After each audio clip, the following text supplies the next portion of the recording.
বড়দেরকে প্রণাম আর ছোটদেরকে ভালোবাসা জানিয়ে আমি শিপ্রা মজুমদার আজকে আবার একটা নতুন রেসিপি নিয়ে চলে এসেছি। আশা করি রেসিপিটা তোমাদের ভালো লাগবে। তাহলে এখন থেকে দেখতে শুরু করো আমি তোমাদেরকে কি দেখাতে চলেছি। দেখো, আমি একটা লাউ নিয়ে নিয়েছি। আজকে আমি তোমাদেরকে একটা লাউ দিয়ে সুন্দর রেসিপি তৈরি করে দেখাবো। যেই রেসিপিটা তৈরি করতে একদম সময় লাগে না, আর গরমের দুপুরে ভাত খাওয়াটা ভীষণ তৃপ্তিদায়ক হয় আর একদম জমে যায়। এটা ভাত বা রুটির সাথে খেতে কিন্তু অসাধারণ লাগে, দুর্দান্ত লাগে। দেখো, আমি লাউটাকে মাঝ বরাবর কেটে নিয়ে এবার লাউয়ের খোসাগুলোকে পিলার দিয়ে ছাড়িয়ে নিচ্ছি। এই লাউ দিয়ে আজকে একটা অসাধারণ রেসিপি তোমাদেরকে তৈরি করে দেখাবো। লাউটাকে আমি এইভাবে খোসা ছাড়িয়ে নিয়ে পিস পিস করে কেটে নিচ্ছি। এত সহজে যে এত সুন্দর, দারুণ সুস্বাদু আর অপূর্ব সুন্দর গন্ধযুক্ত রেসিপি হয়, তোমরা না তৈরি করে খেলে বিশ্বাস করতে পারবে না। তাই বন্ধুরা, তোমাদের কাছে রিকোয়েস্ট করব, তোমরা প্রতিটা পদক্ষেপ ফলো করো, তাহলে কিন্তু গরমকালে একটা উপযুক্ত রেসিপি তোমরা পেয়ে যাবে। দেখো, এইভাবে কুচি কুচি করে লাউটাকে সম্পূর্ণটা আমি কেটে নিচ্ছি।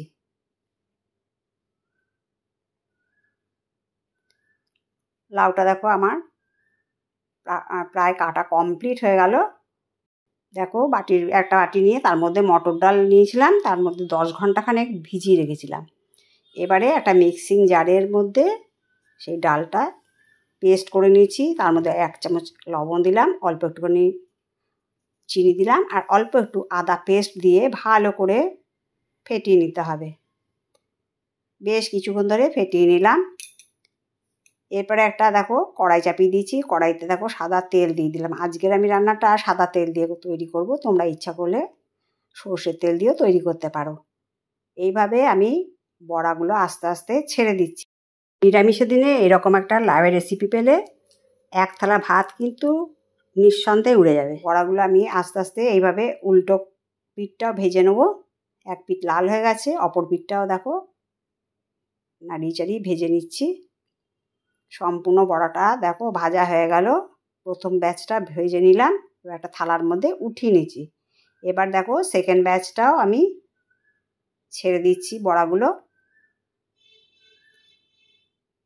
এইভাবে ওলট পালট করে লাল লাল করে ভেজে নামিয়ে নিলাম। সম্পূর্ণ বড়াটা দেখো ভাজা হয়ে গেছে। এবার যে তেলটা বেঁচেছিল তার মধ্যে 2 শুকনো লঙ্কা, 2 তেজপাতা ফোড়ন দিয়ে দিলাম। এরপরে দিয়ে দিচ্ছি 1 চামচ 5 ফোড়ন। 5 ফোড়নটা একটু সুন্দর যখন ভাজা হবে সেই পর্যন্ত অপেক্ষা করে আমি এখানে ভেঙে রাখা আদা ভাঙা সর্ষে দিয়ে দিলাম। সর্ষেটা আমি হামানদিস্তাতে একটু পেস্ট করে নিয়েছিলাম, আদা ভাঙা করে নিয়েছিলাম। এইভাবে আদা ভাঙা করে নিতে হবে। এবারে যখন ওটা থেকে সুন্দর গন্ধ বেরিয়ে গেছে, তারপরে আমি দিয়ে দিলাম লাউটা। মশলাটা কিন্তু লো ফ্লেমে ভাজবে, তা নাহলে কিন্তু পুড়ে গিয়ে আসল গন্ধটাই নষ্ট হয়ে যাবে। লাউয়ের মধ্যে এবার দিয়ে দিলাম কিছুটা লবণ। তোমরা স্বাদ অনুযায়ী লবণ দিয়ে দেবে আর জিনিসের পরিমাণ অনুযায়ী সমস্ত কিছু দিয়ে দেবে। এবার নাড়াচাড়া করে একটা ঢাকনা চাপা দিয়ে রাখলাম। দেখো, ঢেকে দেওয়ার জন্য বেশ কিছুটা জল বেরিয়ে গেছে। এরপরে দিয়ে দিলাম একটু আদা পেস্ট আর একটুখানি চিনি। এইটা দিয়ে আমি ভালো করে নাড়িয়ে চাড়িয়ে নেবো আরেকবার। এখানে প্রায় 50% আমার রান্না হয়ে গেছে। আবার একটা ঢাকনা দিয়ে দিলাম। এরপরে একটা বাটি নিয়ে নিচ্ছি, তার মধ্যে দেখো ময়দা নিয়ে নিলাম 1.5 চামচ আর নিয়ে নিলাম একটুখানি দুধ। দুধের সাথে ময়দাটাকে ভালো করে মিশিয়ে নিতে হবে যাতে কোনো লাম্পস না থাকে। সেই জন্য প্রথমে অল্প একটু দুধ দিতে হবে, পরে দেখো আর একটু দুধ দিয়ে দিলাম। এরপরে ভালো করে নাড়ি চাড়ি দেখিয়ে দিচ্ছি। দেখো, একটুও লাম্পস নেই, একটু শর্ট থাকলেও কোনো ক্ষতি নেই।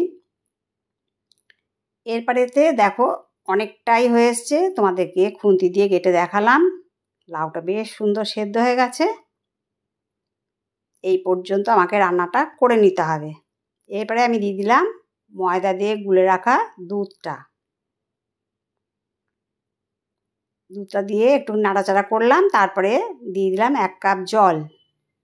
এই রান্নাটা যদি সম্পূর্ণটা দুধে করা হয় তাহলে একটু বেশি রিচ হয়ে যায়, সেই জন্য জল দিয়ে রান্নাটা করতে হবে। আমি আরও 1/2 কাপ জল দিয়ে দিলাম। অল টোটাল আমি 1.5 কাপ জল এখানে দিলাম।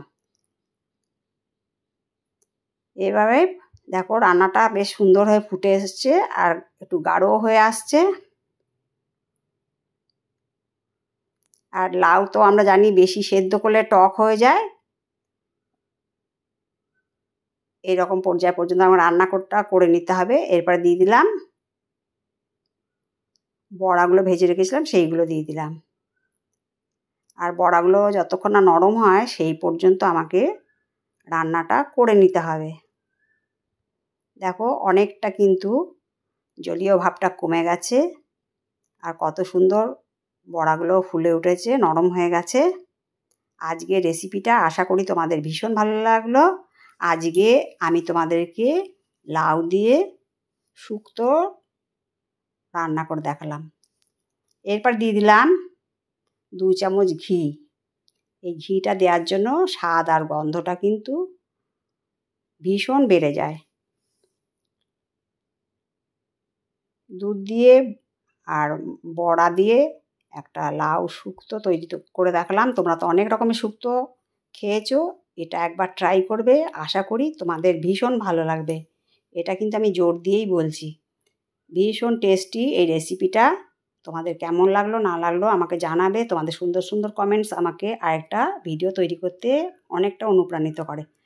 তাহলে আমার চ্যানেলে তোমরা যদি কোনো নতুন বন্ধু এসে থাকো অবশ্যই বেল বাটনটা অন করে দিয়ে দেবে, তাহলে সমস্ত নোটিফিকেশান তোমাদের কাছে পৌঁছে যাবে। তাহলে আজকে বন্ধুরা এই পর্যন্ত রাখলাম, কেমন? টাটা।